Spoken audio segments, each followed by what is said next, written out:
So ang 60 pala, ikaw lang yung kukuha. Isa-isa kada item. Ano gusto mo? General na sausawang Pilipino.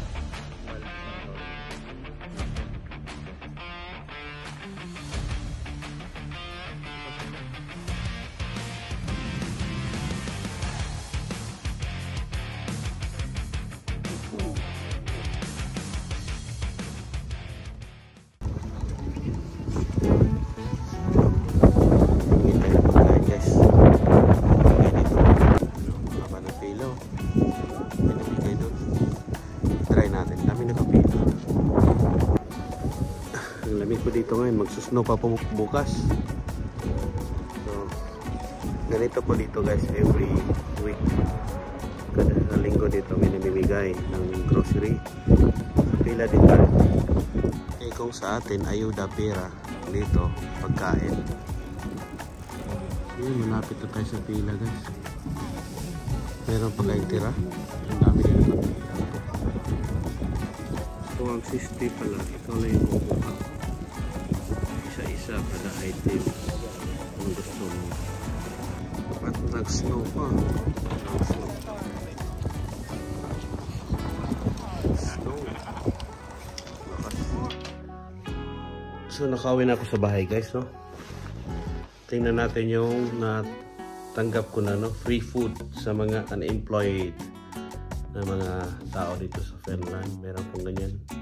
Mga private na sector na nagbibigay ng free food sa mga tao, unemployed, mga matatanda, basta kung sino pipila doon, pwede. Wala naman hinihingi na ID. So first item, ito yun. Parang ano ata ito eh. Vegan. Akala mo karne, no? Pero vegan to. So yun pala, yung mga binibigay is na-expire na. So pwede pa naman to. At saka ito, chicken curry. So, ito rin, vegan. Mga vegan items to. Ito rin, vegan.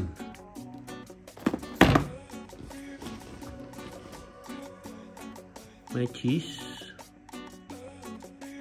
Ito, mahal to na cheese, ha.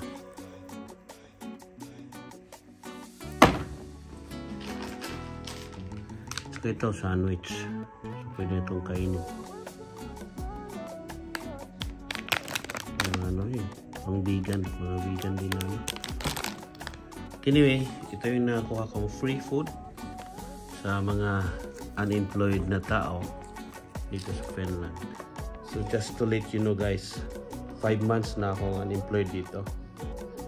5 months na akong kaka-apply ng mga companies. Which is mahirap mag-apply dito ngayon eh. Iwan ko ba? Bakit? Dahil siguro sa recession, dahil sa gera o ano ba. Marami din kasing company na nagsarado dito sa Finland. And ako nga, may coach ako sa government na nag-handle sa akin about sa job search. Yun nga lang, hirap eh. Kasi yung hinahanap ko is full-time. At the same time, may position kasi yung previous ko na trabaho is may position. Ngayon, hirap maghanap. Siguro, ang gagawin ko nito para makahanap ng trabaho, back to zero. Bali, kung ano yung kahit mababang sahod, yun na lang siguro kukunin ko. Basta lang makapagtrabaho. Kasi 5 months na, 5 months na walang trabaho. Luckily, meron ako ditong unemployment benefits galing sa government. Meron ako natatanggap kahit papano. So 70% yun sa gross income ko dati. So makabayad din ng bayad bahay, pang pagkain, mga bills na konti. Yun nga, walang natitira. Kulang pa nga, sa totoo lang kulang. Kasi nasanay ka sa mataas na expenses. Ngayon, yung matatanggap mo is mababa. Pero may malaking tulong na rin kahit pa paano. Yun nga, hindi lahat ng nasa abroad ay okay yung buhay, pero hindi ko lang pinapakita na ganito yung sitwasyon ko. Kasi ayaw ko rin na maging pabigat din sa pamilya ko. Sa mga anak ko nga, hindi nga ako nakapagbigay dahil wala akong trabaho. But anyway, ganun talaga, laban lang. Hopefully next month or this month, makahanap na ng full-time job. Yun lang naman.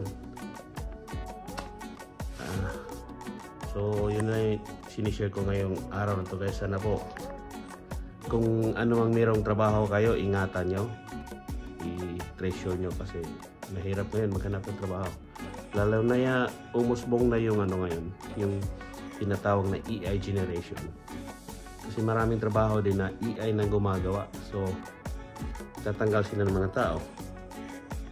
Yung Nokia nga big company dito, nag-declare ng bankruptcy na.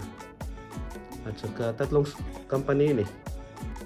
So yun nga, ang dami na nang mawala ng trabaho niyan, diba? So yun yun. Kung ano yung trabaho nyo, i-enjoy na lang. I-treasure nyo. Kung ano meron kayo, magpasalamat kayo sa Panginoon na meron kayo. Huwag nang huwag nang mamili kasi hirap. So maraming salamat guys sa panonood at sana mag-ingat tayong lahat. God bless.